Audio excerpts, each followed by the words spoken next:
Hello my dear student, आपका सभी का स्वागत है फिर से जी के and JS classes bye CP Rawat में। आज बात करने वाले हैं क्वेश्चन नंबर 151 से लेके 180 तक सामान्य प्रकार के जो क्वेश्चनों का सेट चल रहा था।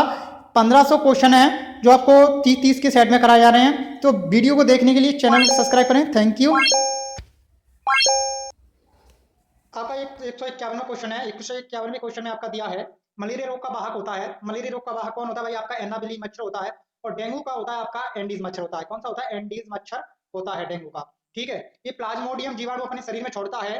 जो मलेरिया रोग का वाहक है आपका मादा एनाफिलिस जो मच्छर है वो क्या करता है? प्लाज्मोडियम जीवाणु अपने शरीर में छोड़ता है, जिसके कारण क्या होता है? हमारे शरीर में मलेरिया हो जाता है। अगर बात की जाए अगले क्वेश्चन की, अगला क्वेश्चन आपका मलेरिया रोग प्रभावित अंग कौन सा है? मलेरिया रोग से जो प्रभावित अंग होता है वो कौन सा है?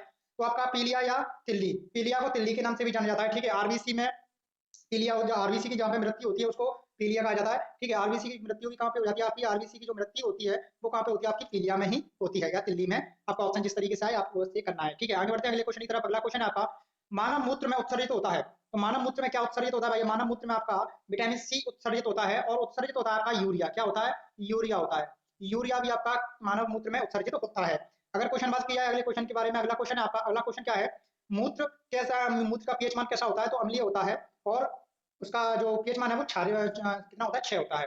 तो मूत्र होता है वो पीलिया जो सॉरी अम्लीय होता है, यानी हल्का अम्लीय होता है। इस कारण से इसका पीएच मान कितना होता है? 6 होता है। ठीक है, आगे बढ़ते हैं अगले क्वेश्चन की तरफ। अगले क्वेश्चन में आपका 155 क्वेश्चन में दिया है कि मूत्र का जो रंग होता है वो पीला किसके कारण होता है? तो मूत्र का जो रंग है वो पीला किसके कारण होता है? तो यूरोक्रोम के कारण होता है। किसके कारण होता है? यूरोक्रोम के कारण आपका पीला रंग होता है मूत्र का। आगे बात करते हैं अगले क्वेश्चन की तरफ। अगला क्वेश्चन आपका मेंढक के हृदय में मेंढक में हृदय होते हैं, सॉरी हृदय में कितने कोष्ठ होते हैं? मेंढक में मेंढक के हृदय में कितने कोष्ठ होते हैं? जैसे क्वेश्चन दिया है लेकिन इसमें कोष्ठ नहीं दिया, तो कोष्ठ या आपके चैम्बर कुछ भी पूछा जाता है तो कोष्ठ ही मतलब होता है। तो मेंढक के हृदय में आपके 3 भाग होते हैं, यानी 3 कोष्ठ होते हैं। 3 कोष्ठों के द्वारा ये बटा रहता है इसका हृदय। यानी जितने भी उभयचर है आपके, कौन से प्राणी वो है चर प्राणी जो भी हैं आपके, जो भी उभयचर प्राणी है उसमें क्या है? 3 ही कोष्ठ पाए जाते हैं। अगर बात की जाए आपकी स्तनपायी की, किसकी? स्तनपायी की बात की जाए, आपकी स्तनपायी की बात की जाती है तो स्तनपायी में आपके 4 चैम्बर्स होते हैं या 4 चैम्बर या 4 कोष्ठ होते हैं। जैसे स्तनपायी एक मनुष्य भी क्या है? एक स्तनपायी जीव है। क्वेश्चन अगले क्वेश्चन के बारे में बात करते हैं।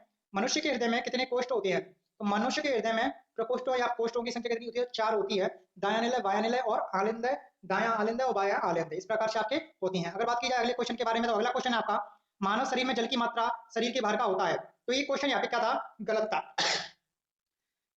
तो ये क्वेश्चन क्या था? यहाँ पे गलत था आपका क्वेश्चन। क्वेश्चन तो सही है लेकिन इसका उत्तर जो है वो गलत है। यानी 70% आपके शरीर में आपका क्या पाया जाता है? जल पाया जाता है। 70% क्या पाया जाता है? जल पाया जाता है। ठीक है, आगे बढ़ते हैं अगले क्वेश्चन की तरफ। अगला क्वेश्चन आपका अगला क्वेश्चन आपका शरीर में प्रचुर मात्रा में पाए जाने वाला तत्व है। तो शरीर में कौन सा तत्व प्रचुर मात्रा में पाया जाता है आपका? तो ऑक्सीजन पाया जाता है आपका। वो कितना परसेंट पाया जाता है? तो एक 65% पाया जाता है। कितना पाया जाता है भाई? 65% पाया जाता है। अगर वीडियो अच्छी लग रही है तो लाइक एंड सब्सक्राइब करना चैनल को, और जिससे कि अगली वीडियो की नोटिफिकेशन मिल सके।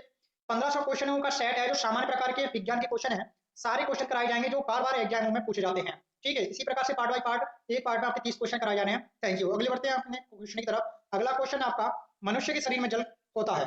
तो मनुष्य के शरीर में वो भी क्वेश्चन आ गया, देखो वहां पे गलत था तो ये क्वेश्चन आ गया आपका 65 से 80% होता है। लेकिन एक्चुअली अगर आपका दिया गया तो 70% आप कर सकते हैं। ठीक है, और ऑप्शन के हिसाब से आप जैसे भी उसमें आए तो वैसे कर सकते हैं। अगला क्वेश्चन आपका मानव शरीर का सामान्य ताप होता है। तो मानव शरीर का जो सामान्य ताप होता है वो 3 इकाइयां हैं आपकी। 3 इकाइयों में बता देते हैं। अगर फ़ारेनहाइट की बात की जाए, आपकी फ़ारेनहाइट में आपका 98 डिग्री 6 फ़ारेनहाइट होता है। अगर बात की जाए सेल्सियस में आपका 37 डिग्री सेल्सियस तापमान होता है। अगर बात की जाए आपकी केल्विन में तो 310 केल्विन आपका तापमान होता है सामान्य। ठीक है, इससे ज्यादा होगा तो उसको बुखार वगैरह कुछ होगा, या इससे लो होगा तो लो प्रेशर कहलाएगा, हाई प्रेशर या हाइपोटेंशन। इस प्रकार से आपका बीपी के द्वारा इसको मापा जाता है। ठीक है, तो ऐसे हो जाते हैं उनको बीपी लो हो जाता है, हाई हो जाता है, तो इससे अधिक या कम होने पर। ठीक है, आगे बढ़ते हैं अगले क्वेश्चन पे। अगला क्वेश्चन आपका 162 क्वेश्चन दिया है। मनुष्य में मेरुदंडों से कितनी तंत्रिका तंत्र निकलती हैं? तो मेरुदंड से भाई आपकी 31 तंत्रिका तंत्र निकलती हैं। ये राइट आंसर है, ऐसा नहीं है कि आप सोचोगे 33 की बात की जाए तो वहां पे क्या होती हैं? हड्डियां होती हैं। क्या होती हैं? हड्डियां। आपकी हड्डियां होती हैं 33। ठीक है, 33 हड्डियां या 33 गुड़ियां होती हैं उसमें। लेकिन अगर तंत्रिका तंत्रों की बात की जाए जिनसे क्या होता है कि हमारे मस्तिष्क को सारी सूचनाएं पहुंचती हैं सभी अंगों की, तो मेरुरज्जु से आपकी 31 जोड़ी तंत्रिका तंत्र निकलती हैं। अगर बात की जाए आपकी शरीर की सबसे बड़ी कोशिका, जो मानव शरीर की सबसे अगर बड़ी कोशिका की बात की जाए तो सबसे बड़ी कोशिका कौन सी होती है? सबसे बड़ी कोशिका होती है आपकी तंत्रिका तंत्र होती है। कौन सी होती है? तंत्रिका तंत्र होती है। तंत्र का सॉरी तंत्र का सॉरी तंत्र का तंत्र होती है। ठीक है, तंत्र का तंत्र होती है। तो सबसे बड़ी कोशिका की बात की जाए तो शरीर सबसे बड़ी कोशिका क्या होती है? तंत्र का तंत्र होती है। ठीक है, आपका 163वां क्वेश्चन है। 163वें क्वेश्चन में दिया है कि गुणसूत्र एवं क्रोमोसोम की खोज किसने की? बाल्डर के द्वारा की गई थी। गुणसूत्र एवं क्रोमोसोम की खोज बार्डेट के द्वारा की गई थी। अगला क्वेश्चन है आपका, गुणसूत्रों का निर्माण होता है तो भाई क्रोमोटेन नामक पदार्थ से होता है। किससे होता है? क्रोमोटेन नामक पदार्थ से होता है। यह आनुवंशिक संचरण का कारण भी होते हैं, इसलिए इनको आनुवंशिक इकाई भी कहा जाता है, या आनुवंशिक इकाई भी किसी कहते हैं तो क्रोमोसोम को कहा जाता है। ठीक है, संचरण की इकाई। आगे बढ़ते हैं, अगले क्वेश्चन की तरफ बढ़ते हैं। अगला क्वेश्चन आपका, मनुष्यों में क्रोमोसोम की संख्या कितनी होती है? तो आपकी सिंगल होते हैं 46 में होती है, 40 होती है सिंगल में 40 क्रोमोसोम्स होते हैं। अगर जोड़ियों में बात की जाए तो आपके 30 जोड़ी होते हैं। आपकी 30 जोड़ी पिता का जो होता है वो अलग रहता है। क्या रहता है? पिता का जो अलग रहता है वो होता है आपका एक्स वाई, और मादा में केवल एक्स एक्स रहते हैं। क्या रहते हैं? एक्स एक्स रहते हैं। यहाँ से अगर एक्स मिलेगा इस तरीके से तो आपका बेटी पैदा होगी, और अगर आपका यहाँ से आपका वाई मिलेगा तो आपका लड़का पैदा होगा। क्या होगा? लड़का पैदा होगा। इसी के कारण लिंग निर्धारण का काम कौन से करते हैं? तो आपका पिता का 23वीं जोड़ा लिंग निर्धारण का काम करते हैं बच्चे का। आगे बढ़ते हैं अगले क्वेश्चन की तरफ। अगला क्वेश्चन है आपका, कोशिका की सबसे छोटी इकाई क्या है? कोशिका की सबसे छोटी इकाई एवं सॉरी, कोशिका की जीवन, मतलब ये जीवन नहीं है, यहाँ पे जीव जीव की है। क्या है? जीव। क्या है? यहाँ पे जीव है। ठीक है, तो जीव की सबसे छोटी इकाई या शरीर की सबसे छोटी संरचनात्मक एवं कार्यात्मक इकाई क्या होती है? तो आपकी कोशिका होती है। क्या होती है? कोशिका होती है। कई कोशिकाओं से मिलकर क्या बनता है? कई कोशिकाओं से मिलकर आपका ऊतकों का निर्माण होता है। ऊतकों का निर्माण होता है, ऊतक का निर्माण हो गया। कई ऊतकों से मिलकर आपका किसका निर्माण होता है? तो वो आपका अंगों का निर्माण होता है। अंगों का निर्माण होता है, और कई अंगों से मिलकर क्या आपका शरीर का निर्माण होता है। किसका निर्माण होता है? शरीर का निर्माण होता है। शरीर का निर्माण होता है, और शरीर हमारे लिए आपको पता है कि शरीर हमारा किस तरीके से कार्य करता है।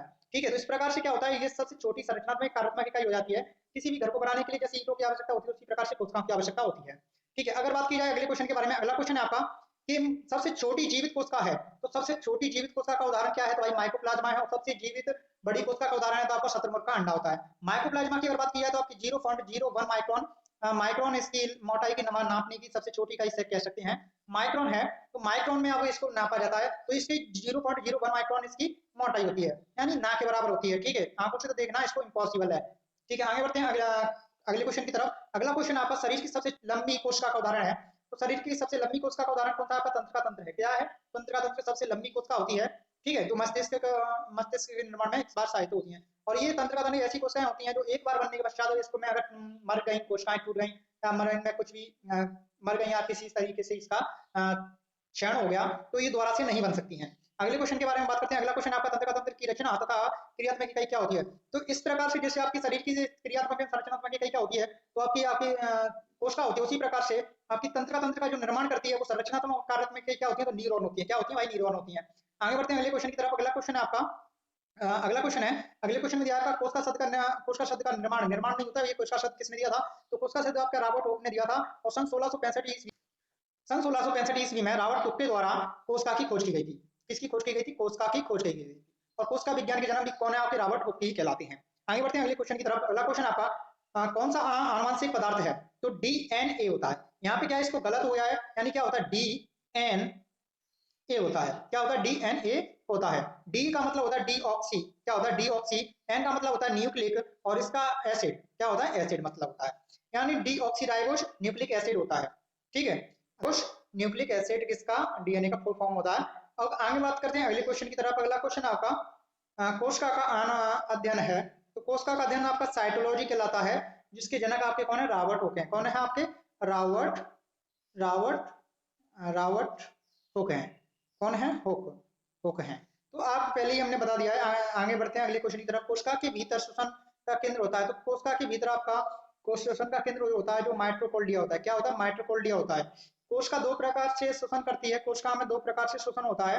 एक तो आपका केंद्र में होता है और केंद्र के बाहर होता है। केंद्र में जो श्वसन होता है उसमें 36 एटीपी का निर्माण होता है। इसका एटीपी ऊर्जा का निर्माण होता है। एटीपी ऊर्जा का निर्माण होता है। और बाहर जो करती है उसमें वैसे 4 एटीपी का निर्माण होता है, लेकिन 2 एटीपी खपत हो जाती है। इसी कारण से आपके यहाँ 2 एटीपी बचती है। टोटल मिला के कोशिका में आपका 38 एटीपी का निर्माण होता है। आगे बढ़ते हैं अगले क्वेश्चन की तरफ।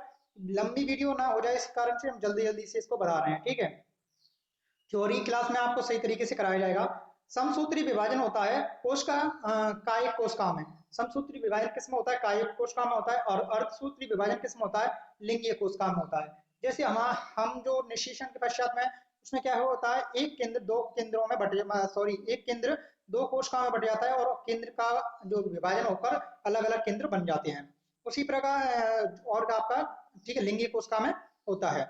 आगे बात करते हैं स्तंभ कंद, अब ये क्या है आपका खाने योग्य भाग है। तो स्तंभ कंद, धन कंद, सल कंद आपका स्तंभ कंद है, धन कंद है, सल कंद है, प्रकंद है का उदाहरण है। तो भाई आपका क्रमशः आलू आपका स्तंभ कंद का उदाहरण हो गया, और बंडा और केसर दोनों मिला के आपके धनकंद के उदाहरण हो गए। और अगर बात की जाए आपकी सलकंद की, तो प्याज सलकंद का उदाहरण हो गया। अदरक और आपकी हल्दी की बात की जाए तो इसका प्रकंद का उदाहरण हो गया। इनकी मुख्यतः ये इंपोर्टेंट क्वेश्चन है, आप इसको जरूर से जरूर, क्योंकि ये हर एग्जाम में पूछा जाता है। आप टीचर का एग्जाम दे रहे हो, सीटेट है, केवीएस है, इस प्रकार से, या फिर आप एसएससी वगैरह का एग्जाम दे रहे हो, तो ये भी क्वेश्चन आपके साइंस से बन जाते हैं। ठीक है, आगे बढ़ते हैं अगले क्वेश्चन की तरफ। अमरूद, अंगूर, अमरूद, अंगूर, शरीफा, टमाटर खाने योग्य भाग हैं। तो इनकी क्या है, सभी फलों की फलाविक्ति खाई जाती है। क्या खाई जाती है, फलाविक्ति खाई जाती है। अगर बात की जाए आपके अगले क्वेश्चन के बारे में, अगला क्वेश्चन है आपका, अगला क्वेश्चन क्या है, आम, पपीता तथा बेर के खाने योग्य भाग हैं। आम, पपीता तथा बेर के खाने योग्य भाग हैं। तो आम, आम का खाने योग्य भाग कौन सा है आपका, फलावित्ती है। पपीता का कौन सा, फलावित्ती है। बेर का कौन सा है, फलावित्ती है। तो इसकी मध्य फलावित्ती है, सॉरी, उनकी फलावित्ती होती थी, अमरूद अंगूर है, इनकी फलावित्ती होती थी, लेकिन इनकी क्या है, मध्य फलावित्ती है। ठीक है, ये क्वेश्चन खाने योग्य से पूछे जाते हैं कभी कभी, तो ये जरूरी है। फूल गोभी का खाने योग्य भाग कौन सा है, तो आपका पुष्पक्रम है। क्या है, पुष्पक्रम है। फूल गोभी का खाने योग्य भाग कौन सा है, तो पुष्पक्रम है। ठीक है, फूल गोभी का खाने योग्य भाग कौन सा है, पुष्पक्रम है। तो पुष्पक्रम खाया जाता है। अगर बात की जाए आपकी आपकी अगले क्वेश्चन के बारे में, तो आपका अगला क्वेश्चन है, अगला क्वेश्चन क्या है कि हल्दी में पीला रंग का कारण क्या होता है। तो हल्दी में पीले रंग के कारण होता है कुरकुमिन। क्या होता है, कुरकुमिन होता है। कुरकुमिन क्या होता है भैया आपका, सॉरी यहाँ पे दिखाई नहीं देगा आपको। कुरकुमिन क्या होता है, कुरकुमिन होता है। क्या होता है, क्रुकोमिन होता है। क्रुकोमिन आपका हल्दी का पीला रंग का कारण होता है। अगर वीडियो अच्छी लगे तो लाइक एंड सब्सक्राइब करना। थैंक यू, धन्यवाद। फिर मिलते हैं अगले वीडियो में।